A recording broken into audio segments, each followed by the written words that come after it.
This is Craig Charles in for Steve Wright on this New Year's Eve. And one of the most exciting comeback announcements, I think, ever. For the first time since their number one record, Ghost Town, in 1981, the Specials are back. Not just with new music, but with a massive UK and European tour. And I'm only joined by Terry Hall today, aren't I? First off, Terry, what's brought all this on then? I mean, surely you could have just sat back and rested on your amazing reputation. Hello, Craig. Hello, Terry. There is no reputation. We've been sort of playing for a few years now, but last year we decided to make a record to celebrate our 40th anniversary, which is 2019. So we just got into the studio and it sort of happened. What was it like, a little journey down memory lane a minute? I mean, Ghost Town, number one in the charts. Yeah. You're riding the crest of a wave. Then after you record your Top of the Pops, you decide to call it a day. What happened? What kicked off backstage that we don't know about? We did, basically. It got a little fraught. And we'd been playing and sort of living with each other pretty much for 3 years. And it got sort of too much and we needed a break. So, we took a break and 3 of us went on and did the Fun Boy 3 as a break, but as it turned out, we did 2 albums. Another massive success for you, the Fun Boy 3. I just remember the T-shirts and all the merchandising and everything. I mean, it was just, again, riding the crest of a wave. Well, I remember them in our wardrobe at home. Yeah. So, does it feel like 37 years? No, not at all. It's very weird. I mean, my knees are saying it's 47 years, but my head says it's like, yesterday, really. It's the beauty of doing what we do. It's sort of your head stays as a teenager. It keeps you young, I suppose. Yeah. How do you feel about the new music? I mean, is this the album, I guess everyone's thinking, the album the Specials would have released had they stayed together following Ghost Town in 1981? It feels that way because like on the first record, it was very, very heavily ska influenced. On the second record, More Specials, we sort of branched out and tried other forms of music, really. And, it feels like what would have happened. Not sticking to a specific genre, just following how it feels. What do you remember about back then? Because 81, I was 17. Yeah. And you couldn't have been much older, to be fair. And you were one of the biggest bands, certainly in Britain. I mean, and that whole two-tone movement with you and Selector. Oh, it was amazing. It was absolutely amazing. And, I first got into bands with the advent of punk rock when I saw the Sex Pistols and stuff. And then 2 years later, we formed Two Tone and we looked around and there were a lot of bands doing exactly what we were doing, like UB40, like you were saying, the Beat Madness. And a little movement just happened. What were your favourite bands back then? Out of the competition, who did you think, they've got it? I was really like UB40 and I really liked Dexys Midnight Runners. And there was a sort of friendly rivalry between us and Madness. We sort of had a number one with Ghost Town and they chose a comedy record, which is okay, They were a bit more fun than you guys, a bit more zany on stage, but you guys are a bit more serious and a bit more sort of moody, dark and moody. Well, they were definitely cheeky Cockney chappies, definitely. But we grew up in the Midlands where that doesn't exist, really. It's you just wander around moaning and then record it. Are there any standout gigs from back then? I mean, any gigs where you thought, wow, I am living the dream? Actually, it was a very small one. It was at the Hope and Anchor in Islington, and we played with Madness, and it's like a few hundred people tried to get in, and it was the first time where really felt like there was a connection with an audience and a massive demand. And we went on to play bigger gigs, obviously, but that was a really important gig for us, I think. Okay, listen, if I was going to say I'm going to play a classic Specials tune, what one would you want to hear? At this time of year, I'd say Do Nothing. Do Nothing.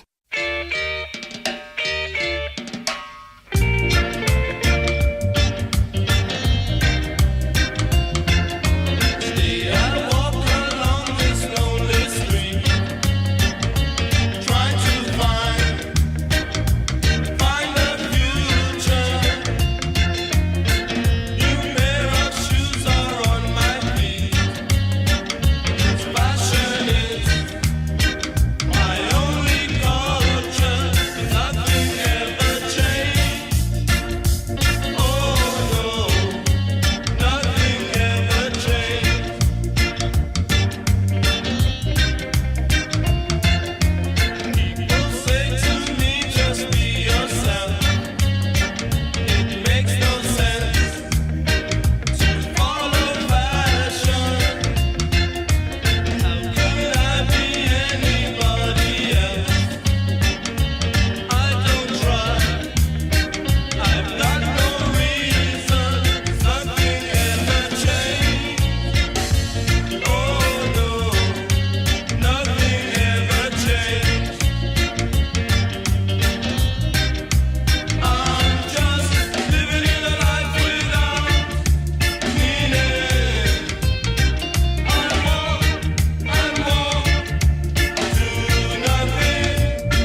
Okay, that's the specials there with Do Nothing.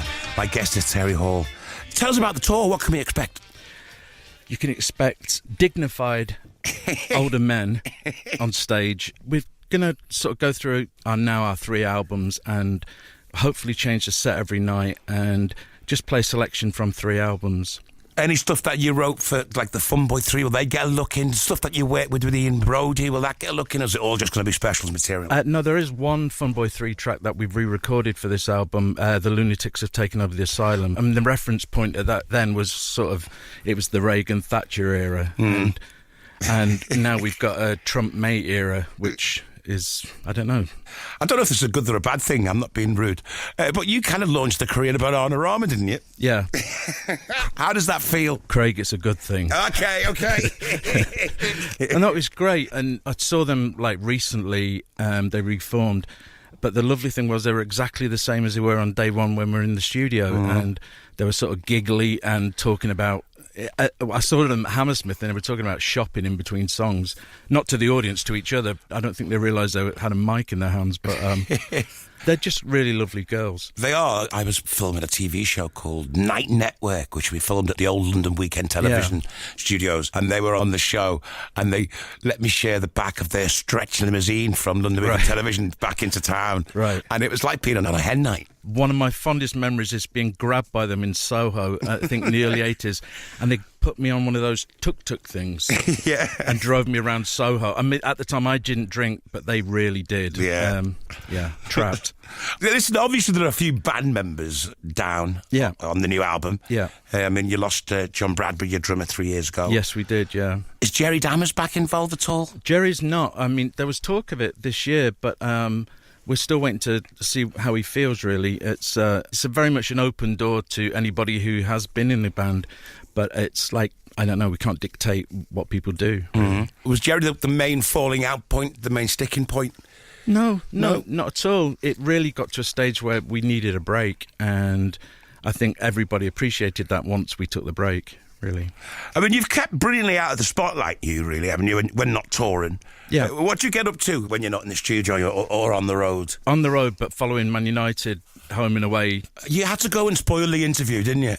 Yeah. I didn't see you as a Man United fan. I thought it'd be one of the Midlands teams. No, from 68 I followed United, and I still do now. Listen, you appeared at Glastonbury Festival on the Pyramid stage with Lily Allen and Linville Golding. Yeah. I mean, what's it like playing those big festivals? It's sort of weird because I only really noticed maybe 3 or 4 rows in front of me, and then I look up and it's, it is weird looking at a sea of people. But festivals are great because you sort of play to an audience maybe that isn't yours, and it's really good fun. It's good when you're the specials because you've got wall-to-wall bangers, and even if it's not your audience, everyone knows those songs, Terry. Yeah. How does that make you feel? It's brilliant. It's like the idea of leaving a legacy is fantastic, I think.